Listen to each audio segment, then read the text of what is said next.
लड़का बस अपनी आंख को छूता है, लेकिन अगली ही पल वह अपनी हड्डियों की बनावट साफ साफ देख सकता है। तभी बगल से एक अमीर औरत आती है। लड़का बस एक नजर डालता है और उसकी नाक से खून बहने लगता है, क्योंकि यह शक्ति बहुत ज्यादा थी। उस औरत के सामने अब कोई पर्दा नहीं रह गया था। जब लड़का उसे ध्यान से देख रहा था तो उसने चौंक कर देखा कि उस औरत की कार में एक बम लगा हुआ है। वो भलाई के चलते उसे चेतावनी देने के लिए आगे बढ़ता है और कहता है कि वह उस कार में न बैठे, लेकिन औरत की असिस्टेंट को लगता है कि लड़का बकवास कर रहा है और बस बहाना बना रहा है ताकि वह उस अमीर औरत से बात कर सके। वह उसे चेतावनी देती है कि वह सपने में भी ऐसा न सोचे। यह कहकर वह उस औरत को लेकर कार में बैठने ही वाली होती है। लड़के को लगता है कि यह तो जान की बात है, इसलिए वह उन्हें रोकने के लिए आगे बढ़ता है। अब औरत को भी थोड़ी नाराजगी होती है, लेकिन लड़का अब किसी बात की परवाह नहीं करता। बम फटने ही वाला होता है तो वह झपट कर औरत को बचाते हुए उसे जमीन पर गिराकर ढक लेता है। असिस्टेंट को लगता है कि लड़का उस औरत का फायदा उठा रहा है और वह चिल्लाती है कि उसे तुरंत छोड़ दे। तभी कार में धमाका हो जाता है। जब औरत अपनी कार को चकनाचूर होते देखती है तब उसे यकीन हो जाता है कि लड़का सच बोल रहा था, लेकिन असिस्टेंट अब भी नहीं मानती और कहती है कि लड़के को यह सब पहले से कैसे पता था, जरूर वह भी इसमें शामिल है।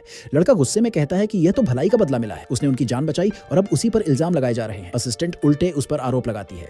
तभी औरत उसे रोकती है और कहती है कि वह ज्यादा न बोले। फिर उसे अपनी दादी का सपना याद आता है, जिसमें कहा गया था कि अगर कोई तुम्हारी जान बचाए तो उसे अपना जीवन साथी बना लेना। लेकिन क्या सपने की बातों को सच माना जा सकता है? औरत लड़के की शक्ति की परख करने के लिए उसे अपने मरते हुए पिता से मिलने के लिए बुलाती है। लड़का मदद करने की भावना से उनके घर पहुंचता है। वहां अमीर बेटा एक कटोरी दलिया लेकर आता है। लड़का उसे ध्यान से देखता है और चम्मच में काले धुएं को उठते हुए पाता है। वह तुरंत जाकर उसे रोकता है। अमीर बेटा गुस्से में कहता है कि वह उसके हाथ तोड़ देगा। औरत लड़के से सफाई मांगती है। लड़का कहता है कि दलिया में जहर है। अमीर बेटा उसे झूठा कहकर चिल्लाता है। लड़का अपने कहे का प्रमाण देने के लिए औरत से दलिया मंगवाता है और उसमें से एक काली गोली निकालता है, लेकिन अमीर बेटा कहता है कि वह तो चमत्कारी दवा है जिसे खाने से बीमारी ठीक हो जाती है और अब वह दवा बर्बाद हो गई। वह औरत पर आरोप लगाता है कि वह घर की संपत्ति अकेले हड़पना चाहती है, इसलिए उसने इस लड़के को बुलाया है। लड़का यह सुनकर गुस्से में कहता है, बकवास बंद करो। तुम और तुम दोनों मिलकर उसके पिता को मारना चाहते हो। तुम लोग समझते हो मुझे कुछ पता नहीं चलेगा? एक बाहरी होकर भी तुम यहाँ ऊल जुलूल बातें कर रहे हो। तभी कोई बोलता है, ये लोग क्यों झगड़ रहे हैं? मरीज की हालत तो नाजुक है। डॉक्टर आता है। औरत पूछती है, मेरे पिताजी कैसे हैं? डॉक्टर कहता है, अब आप लोग उनसे अच्छे से विदा ले लीजिए। असिस्टेंट चिल्लाती है, तुमने ही मेरे पिता को मारा है, मैं तुम्हें नहीं छोड़ूंगी। लड़का कहता है, एक मिनट रुको, मेरे पास उन्हें बचाने का तरीका है। कोई बोलता है, जिन्हें बड़े बड़े वैद्य नहीं बचा सके उन्हें तुम कैसे बचा लोगे? लड़का कहता है, मैं कह रहा हूँ कि मैं बचा सकता हूँ, मेरे पास एक खास चीज है।